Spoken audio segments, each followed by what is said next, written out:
How much was this? How much was it? Yeah. It's an investment. I don't know. You like potatoes. Start without me.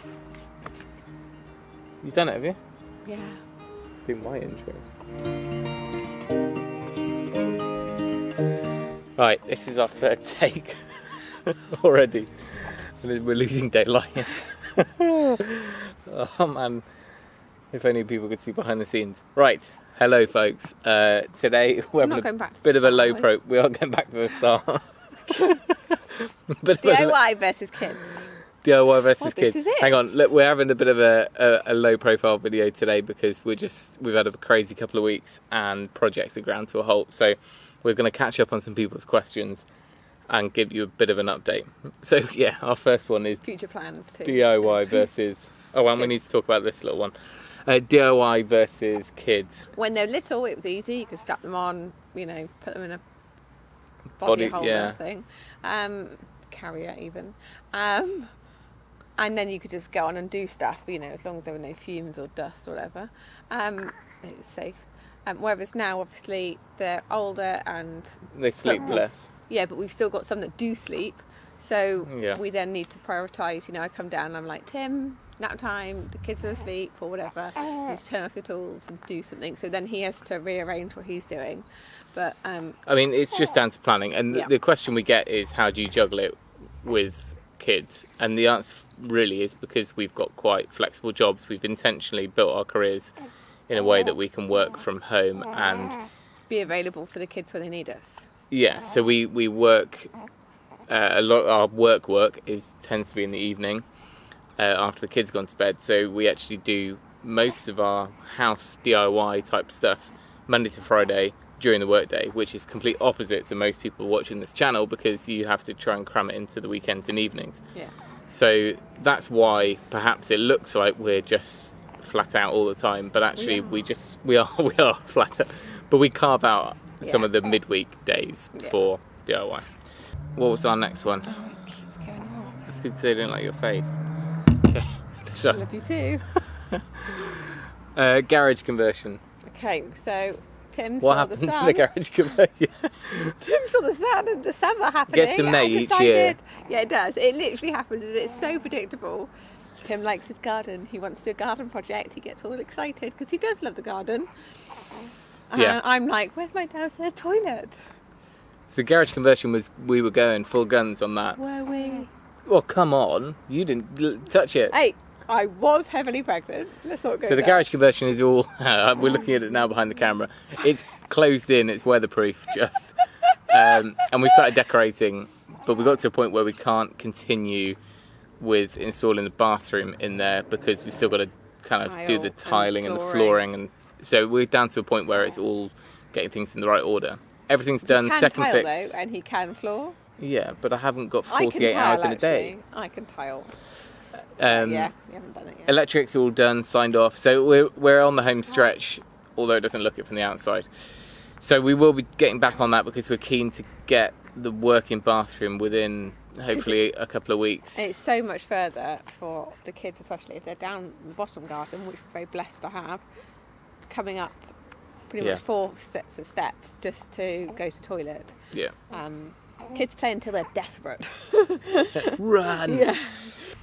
Okay, juggling projects, we've kind of done that, but like we say, we have a pretty hectic lifestyle, but also quite flexible. So if the weather's good, we move our work to the evening and we get to do stuff outside or vice versa. Yeah, and I've been trying to plan Tim and more organised, so he thinks about, so we think about the videos that are going out and plan around that. So then he can also juggle the photography side and stuff. Yeah, because it's not, I mean, while it's not all about the videos, quite a lot of it is about the videos because it kind of just about justifies taking some of the time out during the week to do it. Yeah. So it's all about us planning, and we just haven't kept up with it the last couple of weeks.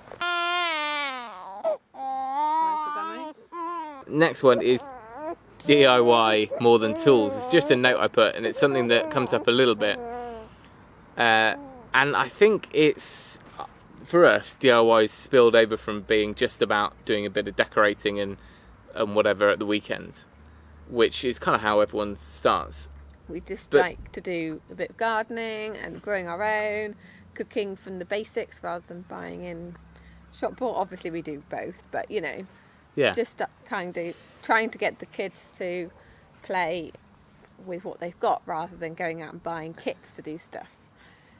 We're trying. Yeah. We have a long way to go. Our plastic intake is huge. I think DIY is do it yourself is a term which doesn't necessarily have to have anything to do with tools and projects and housework. DIY is kind of like a bit of an ethos, I guess.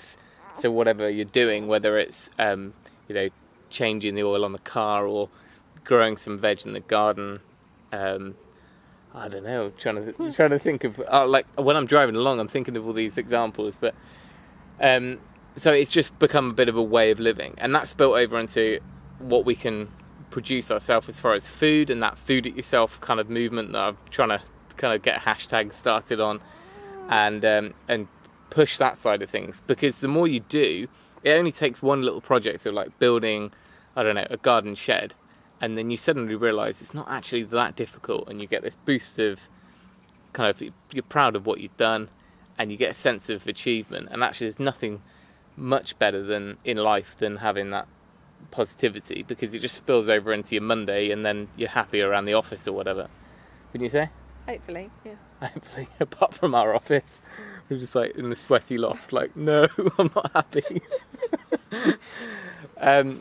Anyway, and on that note, we've had so many emails over the years of people who just like coming back to us and saying thank you for showing how simple, or how just giving them a little bit of confidence to have a go. Yeah. And they've come out of it, stood back and been like, wow, I didn't need to buy a fence panel, I made it. Or and they might not have saved massive amounts of money, because quite a lot of the time I'm not saving massive amounts of money by doing it myself, but you can do things yourself the exact way you want them to be, and then at the end of it all, you can sit down, have a beer, look at it, and realise, you know, you made it, or you made something. And that could be something tiny to an extension on a house. Yeah. But I can't remember his name, so you have to forgive me, but what was it, maybe last year? Yeah. We had this email out of the blue, and it was a guy, I think he said he was 78, and he'd watched our picket fence video, and I can't remember the way he wrote it, but it was hilarious, and he just said, went down the shed, got his old tools out, and he managed to knock up his own picket fence, and he was properly made up and chuffed. And it's little ones like that, I'm like, whoa. And I'm not more like, because I'm a sobber. I'm a right sobber. Yeah. Anyway, right, moving on. Food it yourself. Well, the food it yourself is all part of that DIY ethos we've got here. And for me, it's not about trying to grow everything in your vegetable garden. While I've crammed quite a lot in there, but we go all out on a couple of things, like all out on salads and herbs and quick growing stuff. There's no point in, if you've got a small plot, planting endless rows of potatoes, because you can go to your farm shop and buy nice local potatoes grown in a field, and you had to use up half your garden to produce them, wouldn't you say? I don't know. If you like potatoes.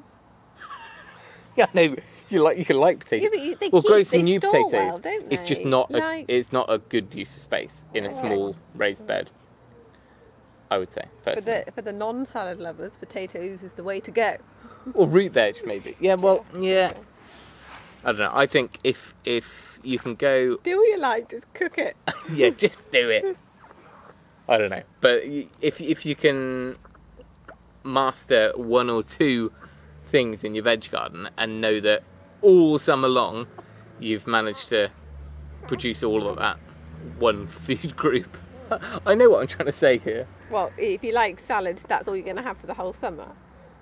You want a bit of variety. No, I'm not saying that's all you eat. I just mean that you've managed to go 6 months of the year, or even 12 months, without having to buy any. Lettuce. Whereas you might have two tomato plants, which are beautiful, and they produce lovely tomatoes for 1 month of the year, but you still have to go and you're never going to be self-reliant on everything.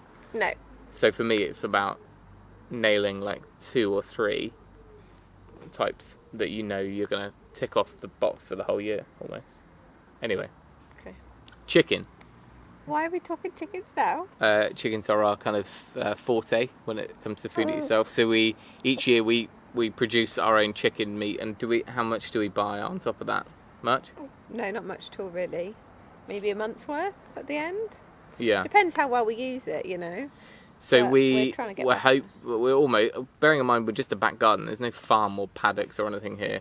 We're pretty much self-reliant on chicken, and we don't eat massive amounts of meat anyway. And what we do, we like to know where it's from, and if we haven't grown it ourselves, we know where it's from. So I guess we should do a little interlude before this one kicks off again.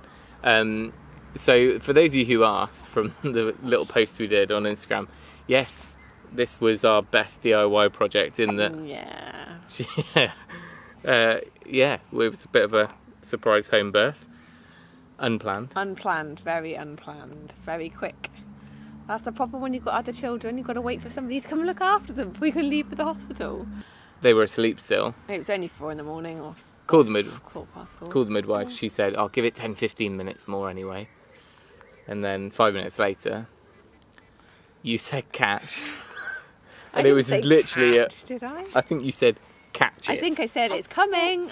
Catch it. Catch it. I probably did actually. You did. Tim, catch it. At least I managed to speak and give direction. At which point I did a one-handed scoop and then answered the phone to the midwife, to which she said, "How are things moving?" Anyway, so yes, we went. Speedy arrival. Yeah, we went full DIY, and the girls slept through all of it. Yeah, it was quite funny. Brilliant, very good. Anyway, so that's how little Rosa happened. We've got our big concrete pour happening on Tuesday. I've taken that back into our own hands. We had the groundworks guys. Chris was going to come over and do it with a team of guys. He's now seriously overwhelmed with a big job going on nearby, but can't get away for a good few weeks. So I'm going to take the plunge and try and get it done. Me and Dad, classic duo. Stressful. Anyway, I'm sure it'll all pan out okay. So we've ordered 6 cubic meters, and we'll be pouring that on Tuesday, which of course will have a video of sorts. And the idea for that is we're going to pour the slab, which is the workshop slab, and some other paths. And we're not going to start the workshop build straight away. What we're going to be doing is using that as a base for all of the oak framing to happen on. We're doing a rear extension on the house, all as a timber frame. But a bit like when I built the one last year, I'm going to build it here in sections, and then we'll move it across to where we put it up. So that's why we just want level, flat concrete, right? Yeah. You haven't got a clue about this bit, have you? Wow. What goes on in my head? Anyway, so that, and then once... It sounds like a deterioration from the utility room. You mean I'm getting distracted again?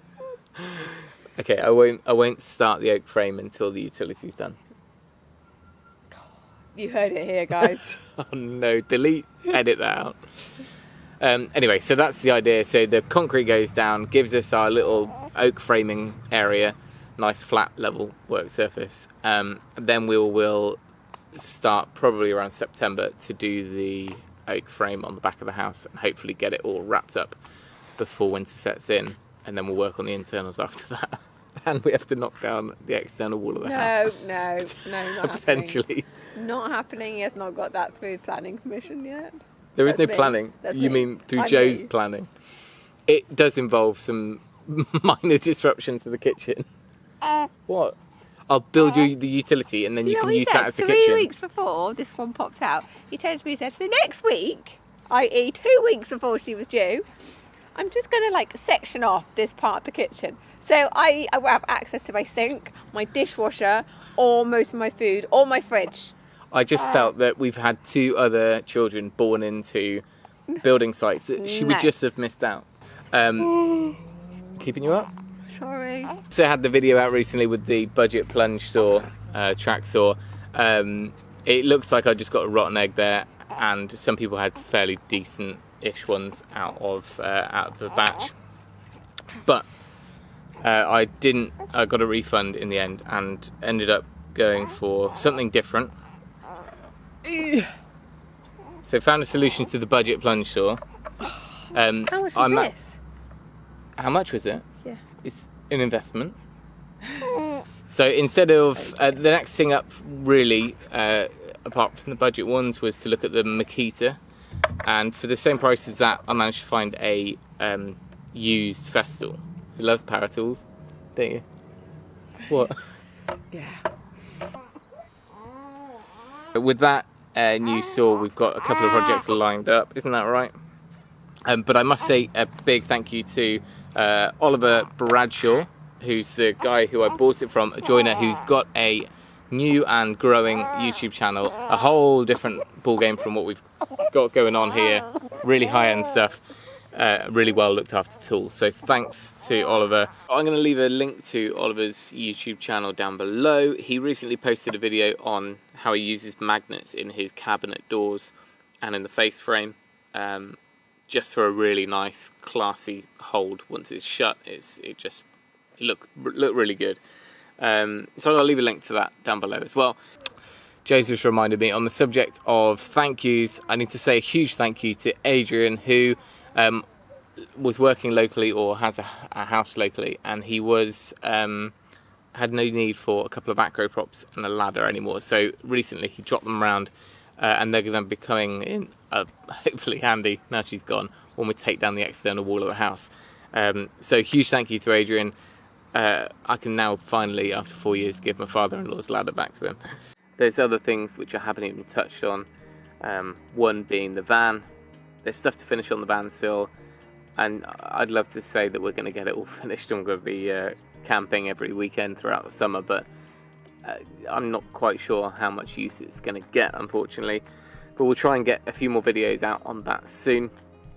But there we go. Any questions on what we've rambled on about today, stick them down below. Charlie's going to stand in for Jo and say goodbye on her behalf. Thanks for watching. Remember, if you can, do it yourself, and we'll see you next time.